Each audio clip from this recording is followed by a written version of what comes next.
Good evening, good Chodesh, and welcome to Netzach Israel's daily Kitzur Shulchan Aruch. Tonight we're going to learn Siman Zayin, Din Beirach al Machal Mashke, the halachas of someone who said a bracha on either food or drink, and after that they brought him more food. Uvay Zayin Seifim, and this contains 7 Seifim. Seif Aleph. Beirach al Alechem, Veloy Haya Bedate Lech al Yosem Mashe Heichen Loi. One said a bracha over eating bread, but he didn't intend to eat anything else more than what was on his plate, more than what they prepared for him. For example, they bought for him, or he bought for himself, some bread or a roll, and he thought that would be enough, that he would fill up with that. Once he started eating, and he ate that, he realized he wanted to eat more. And he sent someone to buy him more food. Even if he's still eating and he has some of that original roll in front of him, nonetheless, he would need to say Hamwetzi a second time over the food which they brought him, because he changed his mind. However, someone who had some bread in his house, and he cut himself a piece, and he thought that piece would be enough. And after that, he decided he wanted more, and he cut for himself another piece. Even though he no longer has anything left of the first piece, the original piece, he doesn't need to say it again. That's not considered changing one's mind, because that is normal. That's the normal way of eating, that a person takes a little bit and then opens the fridge and sees it if there's anything else. Sieve base. If one says a bracha ha'etz on fruit that he's eating, and then they bring him more fruit. If when he said the bracha ha'etz, he intended that bracha to cover any food which they would bring him, then even if there's nothing left of the original fruit that he was eating, and even if this is something different, it's a different type of fruit, this one's not, but they contain the same bracha, then he doesn't need to say a second bracha over that which they bring him. However, if he properly changed his mind, that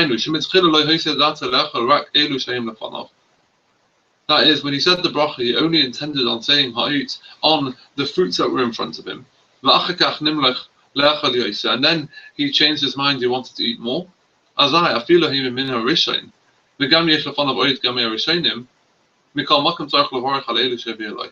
Then, even if they are actually the same thing, they're both apples, and he still has some of the original apple on his plate, nonetheless, he has to say a second bracha on the extra fruit that they bring him. Seif Gimel. As is usual in most cases, if a person has no particular intention when he says a bracha, he doesn't think whether this bracha is going to cover this specific food or perhaps more food if it may transpire that he's still hungry. Then there's a difference. If he has nothing left of the food, the original food that he said the bracha on, when they brought him the extra food, then he needs to say a second bracha. However, if he still had some of the food, so he is still eating the apple, and before he finishes, he decides he wants more, then there is a suffix, there's a doubt as to whether he needs to say a second bracha on the extra food that they bring him or not. Therefore, it is good to be particular when one says a bracha, that the bracha covers all the food which they may bring him. However, if he didn't have any specific intention, given the since there is a suffix in the bracha as to whether to say an extra one, he should ideally prevent himself from eating, meaning he shouldn't eat it then, but he should wait a bit till he's hungry again and then make a second bracha. Sif Daled.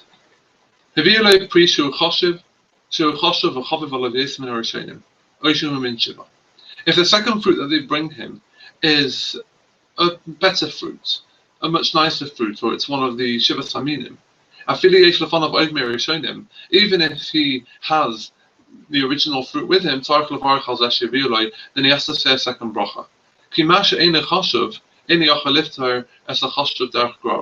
Because a regular fruit, something that's not particular choshev, cannot exempt the choshev fruit, the particularly nice fruit, just without any specific intention. And a dafka can is covering the patroy, but specifically when he intends to exempt it. So if he's eating an apple and they bring him an exquisite foreign fruit, or they bring him some grapes or pomegranate, then he has to say a second bracha.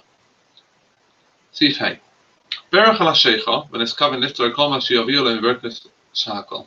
If he says a bracha on a drink, on beer, and he intends to exempt with that bracha shakal everything which they bring him that's shakal, and then they bring him fish, in a circle of bracha dogam, he doesn't need to say a second bracha on the fish. But if he didn't intend anything, he didn't intend specifically that this bracha shakal should cover everything else that they bring him, then even if at the time when they brought him the fish, the beer was still in front of him, nonetheless, in such an instance, he does have to say a second bracha against shahakal on the fish. And this isn't comparable to the case of two separate fruits where they bring him and he's still eating. Even if these one's apples and one's nuts. Nonetheless, it's all food. Apples, nuts, it's all fruit. However, beer and fish are totally two separate types of food. One's food, one's drink. The only way that the bracha shahakal on one can exempt the other is if the fish, for example, is in front of him when he said the bracha on the beer, or he has specific intention that the bracha shahakal exempts both of them. So you evolve. All what we have said above specifically applies when a person's eating his own food in his own house. However, if he is a guest by his friend,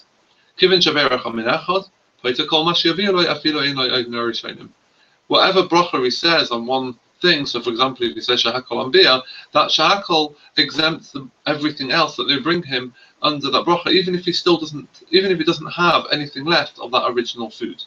Why? Because everything depends on the knowledge, on the intention of the host. When you say a bracha, you intend on saying it on the bracha that everything that the host is going to serve you.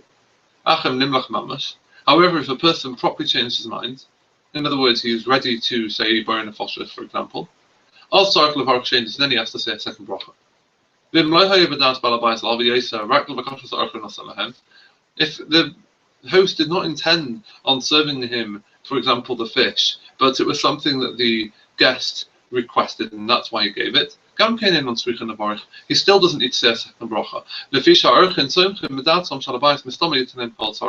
Because we can rely on the fact that visitors rely on the fact that the host will probably give them everything that they ask for, specific things that they request.